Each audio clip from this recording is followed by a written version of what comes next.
ኦኬ የስኳር ህመምን እንዳከመ ነው የተነገረለት። ሰላም ሉሌ ነኝ ከሉሌ ሚክስ። ዛሬ በሌላ መረጃ ተመልሻለሁ። ዛሬ ልናየው የምንችለው ማለት ነው ትክክለኛ ወይም ደግሞ ጤናማው የእራት ሰዓት ስንት ሊሆን ይችላል፣ እንዲሁም ደግሞ ለምን ይሄ ሰዓት ተመረጠ የሚለውን ጉዳይ ማለት ነው አጠር ባለ መልኩ ለማብራራት እሞክራለሁ።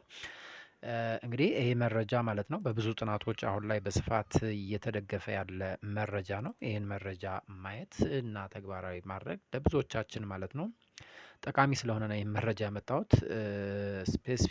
ስፔሲፊካሊ የክብደት መጨመር ላይ የስኳር ታካሚዎች ላይ ትልቁን ሚና ይጫወታል። አይደለም ክብደት ለመጨመር የሚሰሩ ታካሚዎች ላይ ወይም ደግሞ የስኳር መጠን ለማስተካከል እየተንቀሳቀሱ ያሉ ሰዎችን ብቻም ሳይሆን ማንኛውም ኢንዲቪጁዋል ማለት ነው ለቀድሞ መከላከል ትልቅ አላማ ስላለው ይሄን በጥናት የተደገፈን የትክክለኛ ወይም ጤናማ የረአት ሰዓትን መከተል ማለት ነው ጥቅሙ ከፍ ያለ ስለሆነ በደንብ ማየት ይጠበቅብናል። ሶ ዋት ኢዝ ዘ ቤስት ዲነር ታይም ኦር ዘ ሄልዚየስት ዲነር ታይም የሚለውን ጉዳይ ለማየት እንሞክራለን። ስለዚህ ኢንሾርት ሶስት ነገሮችን እዚህ ጋር ልንይዝ እንችላለን። አንደኛው ዘ ቤስት ታይም የሚለውን ጉዳይ ነው። ሁለተኛው ጉዳይ ደግሞ ዋት ዘ ሜጀር ሪዝን የሚለውን ጉዳይ ዋይ የሚለውን ጉዳይ ነው። በሶስተኛ ደረጃ ደግሞ እኛ ጋር ያለን ወይም ደግሞ ኦን አቬሬጅ እንደ ልማድ የምንጠቀመው ትክክለኛ ብለን ያሰብነው ሰዓት ስንት ሊሆን ይችላል እና ራሳችን ጋር ያለን ሰዓት የምንፈትሽበት ሊሆን ይችላል ማለት ነው። ቪዲዮውን እስከ መጨረሻው ድረስ አብረን ለመከታተል እንሞክር። ላይክ፣ ሼር፣ ሰብስክራይብ ማድረጋችሁን ግን አትርሱ። ሶ ሌትስ ጎ። ኦኬ እንግዲህ ሰዓቱ ማለት ነው ይሄ ሰዓት ነው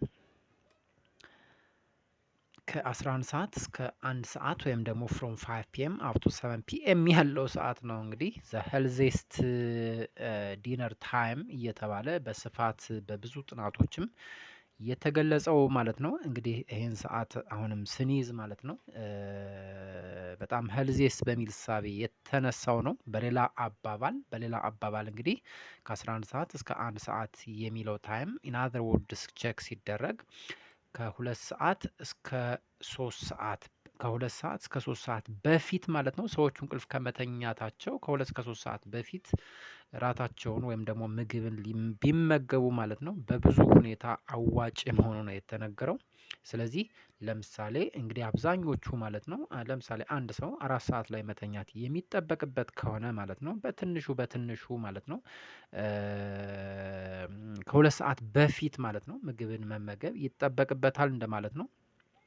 3 ሰዓት ላይ ብዙዎቹ መተኛት የሚጠበቅባቸው ግን ከሆነ ማለት ነው በትንሹ ነው ከ1 ሰዓት በፊት ምግብን ቢመገቡ ራትን ቢመገቡ በስፋት ማለት ነው የተመከረ ጉዳይ ነው። እንግዲህ ስለዚህ ይሄን ታይም እንግዲህ ስትይዙ ይሄ ቋሚ ታይም ላይሆን ይችላል። ዞሮ ግን አብዛኛው ሰው ማለት ነው የሚተኛበት ሰዓት ፕሮባብሊ 3 ሰዓት፣ 4 ሰዓት፣ 2 ሰዓት እንደዛ አይነት ታይሞች ስለሆኑ ነው ይሄ ታይም እዚህ ጋር የተቀመጠው። በሌላኛው መንገድ ግን ከ2 ሰዓት እስከ 3 ሰዓት ሰዎቹ ከመተኛታቸው ስለዚህ ኢርሊ ዲነር ኢዝ ሃይሊ ሪከመንድድ ነው። ራታቸውን ሰዎቹ ተመግበው 2 ሰዓት መቆየት አለባቸው፣ መተኛት የለባቸውም። ወይም ደግሞ 3 ሰዓት አካባቢ ድረስ መተኛት የለባቸውም ነው እንግዲህ በስፋት የተነሳው ታይም ይሄ ነው። ቤስት ታይም የተባለው ይህን ታይም በስፋት መያዝ አለብን። ሶ ዋነኛው ጉዳይ ለምንድን ነው ነው?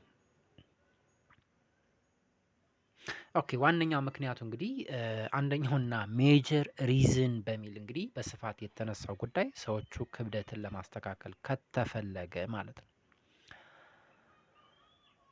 በሁለተኛ ደረጃ ደግሞ የስኳር ህመምን ለማስተካከል ወይም ደግሞ ከደም ውስጥ ላይ ያለን የስኳር መጠን ለመቀነስ ብሎም ለማስተካከል ከተፈለገ ማለት ነው ይሄን ኢርሊ ኢቲንግ የሚባለውን ጉዳይ በሰፊውና በስፋት የተመከረ ጉዳይ ነው ማለት ነው። ስለዚህ ሰዎቹ ማለት ነው በተለይ ክብደት ላይ እየሰሩ ያሉ እንዳነሳሁላቸው ስኳር መጠን ለማስተካከል እየሰሩ ያሉ ታካሚዎች ግን ማንዳተሪ የሆነ ጉዳይ ነው። እንዲሁም አንደኛው የትሪትመንት አፕሮች በሚልም እየተነሳ ያለ ጉዳይ እንደሆነ መርሳት የለብንም። ሰዎቹ የስኳር ህመምን በተለያየ መልክ ያክሙታል። ከዳይት ከኤክሰርሳይስ ጀምሮ ያሉ ጉዳዮቹ ኢቭን ከድረጎቹን ጨምሮ ማለት ነው። ከዚህ ባለፈ አንደኛው ጉዳይ እንግዲህ የዲነር ታይሙን ትልቁን ሚና ይወስዳል የሚለውን ሀሳብ መያዝ የለብንም። ሰዎቹ ምግብን ተመግበው ኢሚዲየትሊ መተኛት የለባቸውም። ኢርሊ መተኛት ኢርሊ ዳይትን መመገብ ይጠበቅባቸዋል ነው። ስለዚህ እንግዲህ የክብደት መጨመርና የስኳር መጠን ብዙውን ጊዜ አብረው ሊሄዱ ስለሚችሉ ነው። በዋነኝነት የክብደት መጨመር ወይም የስኳር መጠንን እንዴት ነው ሊያመጣ የሚችለው ወይም ደግሞ እንዴት ነው ሊያስተካክል የሚችለው ብለን ስናነሳ የኢንሱሊን ሴንሲቲቪቲን ምን ስለሚያደርግ ነው? ስለሚቀንስ ነው። ማነው ይሄ ሊቀንስብን የሚችለው? ሰዎቹ ምግብን በስፋት ተመግበው ወዲያውኑ ሲተኙ ማለት ነው የኢንሱሊን አክሽን ይቀንሳል ነው። ኢንሱሊን ደግሞ እንደምናውቀው ማለት ነው ዋነኛ ዓላማው የብለድ ግሉኮስ ሌቭልን ብለድ ላይ ያለ የስኳር ወይም ሱገር ሌቭልን የማስተካከል የመቀነስ ነው። ስለዚህ የኢንሱሊን መጠኑ የሚቀንስ ከሆነ ሰዎቹ በፍጥነት ምግብን ተመግበው በፍጥነት የሚተኙ ከሆነ ስለዚህ ሰዎቹን ለምን እያጋለጠ ነው? የብለድ ሱገር ሌቭሉን ከፍ እያደረገ ያለ ጉዳይ ነው።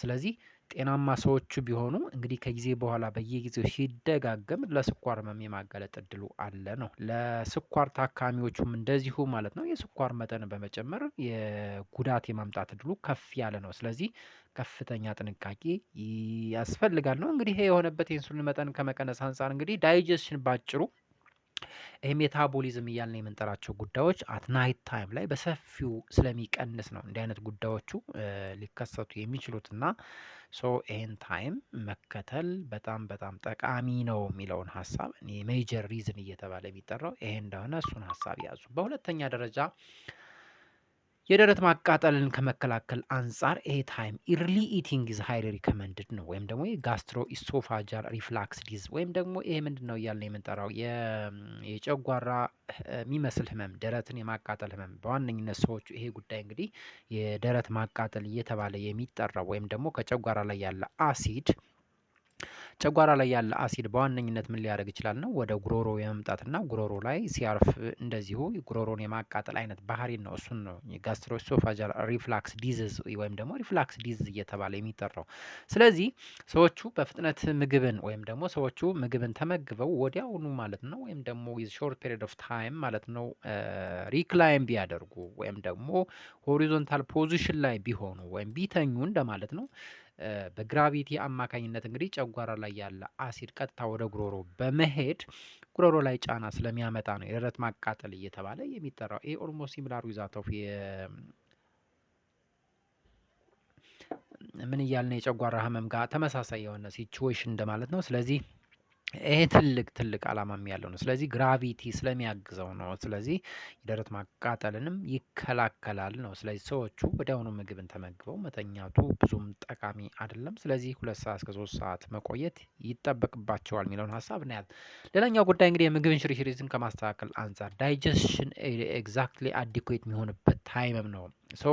ሰዎቹ ምግብን ተመግበው የ2 ሰዓት 3 ሰዓት አካባቢ ላይ መቆየት ይጠበቅባቸዋል እና ስለዚህ ለጨጓራ በቂ ታይም ይሰጣል ነው ኢምፒቲ ለማድረግ ዳይጀስሽን ህንድል ለማድረግ። ስለዚህ ቨርቲካል ፖዚሽኑ ለተወሰነ ታይም ያህል ከ2 እስከ 3 ሰዓት አካባቢ ሪከመንድ ይደረጋል እና የተወሰነ ታይም እንደሚያስፈልግ እሱንም ሀሳብ መያዝ ይጠበቅብናል። አለዛ አንጀት ጋር የሚፈጥራቸው ጫናዎች ወይም ደግሞ ዳይጀስሽን የምግብ ሽርሽሪትን ጤናማ እንዳይሆን ያደርጋል ነው። ሌላኛው ጉዳይ ግን ጤናማ እንቅልፍን ለማጣጣም ትልቁን ሚናም ይወስዳል ነው። አዲኩዌት የሆነ ስሊፕን ህንድል ለማድረግ እንግዲህ ስሊፕ ደግሞ እንደምታውቁት ነው ይሄ ስሊፕ የሚባለው ጉዳይ የማይገባበት ሁኔታ የለም። ሰዎቹ አዲኩዌት የሆነ ስሊፕን ህንድል ወይም ፕራክቲስ ማድረግ ይጠበቅባቸዋል ነው የሚባለው። ባይ ዘ ዌይ ኦልሞስት ሎትስ ኦፍ ታስክስ ካን ቢ ህንድልድ ባይ ዘ ዌይ ኢቭን እስከ ብሬን የአእምሮ መሸብሸብ የሚባለውን ጉዳይ ኢቭን ያክማል ይከላከላል ተብሎ የሚጠራ ነው። ባይ ዘ ዌይ አዲኩዌት የሆነ ስሊፕ እየተባለ የሚጠራው ከኮንሴንትሬሽን እስከ ብሬን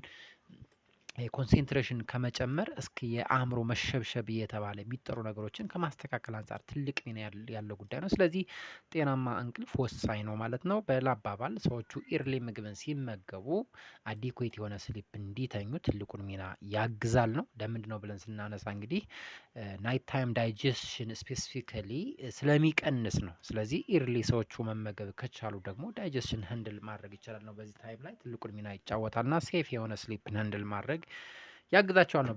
በሌላ አባባል ግን ይሄን ስንል ግን ሰዎቹ ለስ የሆነ ዳይት ወይም ደግሞ ረሃብ ላይ ሃንግሪ ላይ ሆነው ስፔሲፊካሊ እንዲተኙ ማለት ግን እንዳልሆነ ይሄን ሀሳብ ያዙ። ይሄ ደግሞ ሰዎቹ ረሃብ ላይ ሆነው እንቅልፍ እንዲተኙ አድቫይዝ ብናደርጋቸው እንቅልፍን ኦልሬዲ ስሊፕን ዲስተርብ የማድረግ ባህሪም ስላለው ያን ማለት ግን እንዳልሆነ ይሄን ሀሳብ ያዙ። ሰዎቹ ምግብ ግን ማግኘት ይጠበቅባቸዋል። እሺ እንግዲህ ሰዎቹ በተለያየ ሁኔታ ሊያነሱ ይችላሉ። ከ11 ሰዓት እስከ 1 ሰዓት ያልከው ታይም ኢትስ ኖት አፕሮፕሪየት ወይም ደግሞ ከ2 ሰዓት እስከ 3 ሰዓት በፊት የሚለው ጉዳይ ከመተኛት በፊት ማለት ነው። ሰዎቹ ስሊፕ ከማድረጋቸው በፊት የሚባለው ታይም ለኔ ሪከመንድ አይደረግም። ወይም ደግሞ ይህን ታይም ፎሎ ለማድረግ አልችልም፣ እቸገራለሁ፣ ግዴታም ስለሆነ የሚሉ አይነት ጥያቄዎች እንኳን ከተነሱ አንድ ሰው ናይት 3 ሰዓት ላይ እራቱን ቢመገብ ባድ ነው ማለት አይደለም። 4 ሰዓት ላይ እራቱን ቢመገብ አፕሮፕሪየት አይደለም እያልን አይደለም።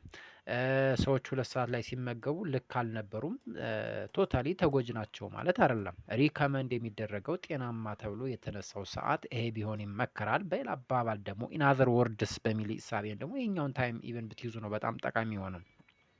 ሰዎቹ ከመተኛታቸው ከ2 ከ3 ሰዓት በፊት ምግብን ቢመገቡ ሪከመንድ ይደረጋል። እንዲሁም በስፋት እንዲሁም 3 አወርስ የሚለው ጉዳይ ነው። 3 ሰዓት ዌይት ቢያደርጉ በተለይ ስኳር ታካሚዎች በሀይል ሪከመንድ የሚደረገው 3 ሰዓት ዌይት ቢያደርጉ ከመተኛታቸው በፊት ነው። የስኳር መጠንን ከማስተካከል ባላንስ ከማድረግ ሜንቴን ከማድረግ አንፃር በሰፊው ሰው እንግዲህ ግዴታ ከሆነ ሰዎቹ እራትን መመገብ ካለባቸውና መተኛት ኢሚዲየትሊ መተኛት የሚጠበቅና እንዲህ አይነት ነገሮቹ ግን ካሉ አትሊስት ፖርሽንን ምን ማድረግ አለብን ማለት ሰዎች የሚመገቡትን የምግብ መጠንን ግን መቀነስ ያስፈልጋል የሚለውን ሀሳብ እንያዝ።